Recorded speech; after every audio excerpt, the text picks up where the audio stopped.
Welcome to Stopping Goliath. My name is J Kimmel. If you enjoy this video, if you find it helpful, please like it, share it, comment on it. Tell me what you think about it. And please subscribe to our channel and hit that notification bell so that you'll know when we bring out new content. Today, I want to talk to you about the unbelievable violence that's being perpetrated against churches and against pro-life groups that, quite frankly, you're not hearing anything about. May of this year, it was leaked that the Supreme Court was probably going to overturn Roe versus Wade. And almost immediately, these pro-abortion extremists started threatening the public, saying, if Roe v. Wade is overturned, we're going to commit violence against pro-life groups. And then, of course, we all know Roe v. Wade was overturned. And when the threats came out before Roe v. Wade was overturned, they were reported a little bit in the mainstream media. Why? Why would the mainstream media report that? Well, they should, right? They should report that. It's news. It makes sense that they would report that. We'll come back to that later. But then Roe v. Wade gets overturned, and acts of violence begin to occur against the pro-life community. And you're going, what are you talking about, John? What acts of violence? Well, you probably don't know that at least 69 separate Catholic churches have been attacked, and at least 64 pro-life groups, mostly pregnancy resource centers, have been attacked since Roe v. Wade was overturned. And what does that mean, attacked? Well, some of them just got some graffiti, some were vandalized, and some were burned to the ground. At least 17 of the attacks against pro-life pregnancy resource centers were firebombs. These are real attacks of real violence against Christians trying to fight to save unborn children. And you haven't heard anything about it. Crickets from the mainstream media. They're not reporting any of these attacks. You have to go looking if you want to find them. One of the groups that has been very, very loud about taking credit for these attacks, you might have heard of. It's called Jane's Revenge. And this is a group that's similar to Antifa.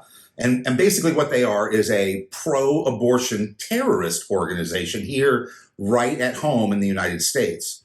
And Jane's Revenge has taken credit for dozens and dozens and dozens of these attacks on churches and pro-life groups around the country.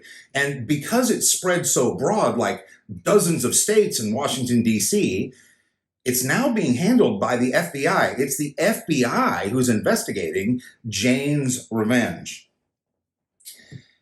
And when I looked up the current stats to see how many of these firebombings there had been, how many acts of violence there had been, I was wondering, how many arrests have there been?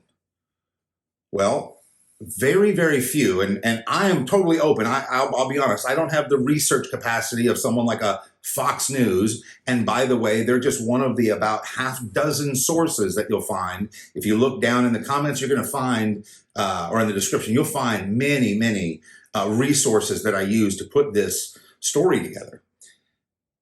But I found 3 in West Virginia, 2 in New Jersey, and 1, I think, in California. 6 arrests, all by local law enforcement. The 3 in West Virginia, at least kudos to them. Those 3 guys burned a historic Catholic church to the ground, and at least they were arrested. And it's not just been attacks against buildings and property. We have seen multiple assaults on pro-lifers, whether they're marching, whether they're standing, holding some kind of picket sign, whether they're canvassing a neighborhood. We've seen multiple assaults on pro-life, just people trying to express their right to the First Amendment. We have seen an 84-year-old woman in Michigan shot in the back because she was holding a sign saying she wanted to protect unborn children. We've even seen the attempted assassination of a Supreme Court justice. Remember that, when that nut job was going to kill Brett Kavanaugh And that, by the way, is one of the arrests that I referenced. But if the FBI is going after Jane's Revenge, now they've got resources, arguably the most powerful law enforcement agency maybe on planet Earth. How many arrests do you think? Zero. None. Zero arrests by the FBI for any of these hate crimes perpetrated against Christians. Not a single one. And that, by the way, was Fox News, where I got that stat. Zero arrests. But they've been busy. They've had other things to do. You might have heard of a gentleman named Mark Houck. That name doesn't ring a bell. Mark is a pro-life Catholic activist. He typically will go to Planned Parenthood locations, and he will go out on the sidewalk away from the building, and they do what they call pro-life counseling. In other words, they try to engage in conversations with people, with ladies primarily, who are about to go have an abortion, and convince them to save the life of their child. These aren't violent extremists. These aren't anybody who do anything wrong. They've been doing it for years. Mark's been doing it for years right in the state of Pennsylvania, primarily in Philadelphia. And recently, Mark had some trouble. There was a person who worked apparently at the abortion clinic who came out on the street and started verbally assaulting Mark's 12-year-old son.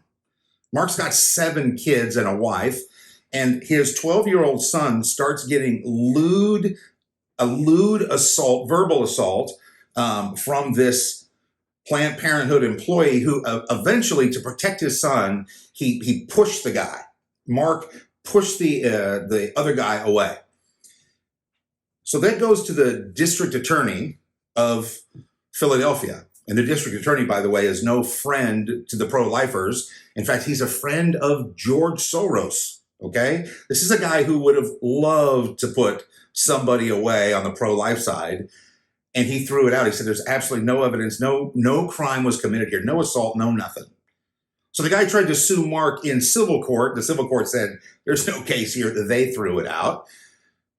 But the FBI decided that Mark is a person of interest. In fact, he might be guilty of violating the FACES Act, which is essentially trying to block someone from entering an abortion clinic.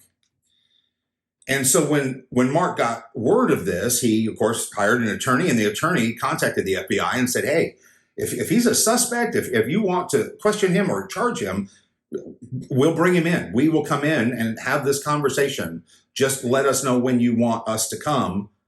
Nothing. The FBI did not even respond to his attorney. Instead, they showed up on September 23rd, right at dawn. Now, this is a Friday morning. Remember, Mark has 7 children at home. As the sun came up, 30 FBI agents with their weapons drawn raided their home to arrest Mark Houck, drug him away in handcuffs in front of his children, who are, you can imagine the trauma they have received over this. And they drug Mark away, arrested him for these ridiculous charges that he somehow blocked someone from entering an abortion clinic. A, he didn't do that, and B, even if he did, they would just send somebody over to pick him up. If he didn't want to go in voluntarily, they would just send an agent or 2 over and arrest the guy. That's how law enforcement works. They don't raid your home with 30 agents. But that's what they did to Mark Houck. Why in the world would they do that? For the same reason the mainstream media reported the threats but didn't report any of the crimes, because they want to scare you to death.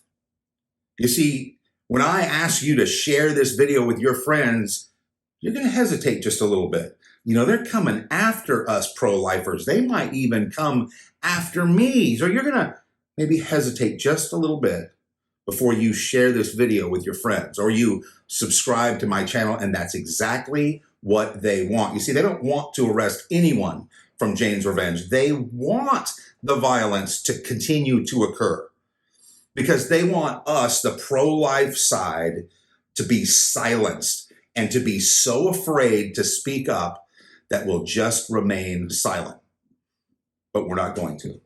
The first thing we need to do is we need to be praying for all of the people involved. Pray for Mark Howe. Pray for so many people who are involved in this battle to save unborn children. And we need to have the courage to speak the truth. Again, all these references are right there in the description of this video. Don't just trust me. Go look for yourself. The information is out there. You won't find it on CNN. You won't find it on ABC. But you'll find it if you look for it, and you will find reputable source after reputable source that will confirm what I'm telling you. So again, I'm asking you, please like this video, subscribe to our channel, share this video with your friends, go to our Facebook page, share the post that way, however it makes sense for you. And if there's something maybe you know about an attack I don't even know about, comment on it, share it with us. We want to get the news out there so that we can protect unborn children.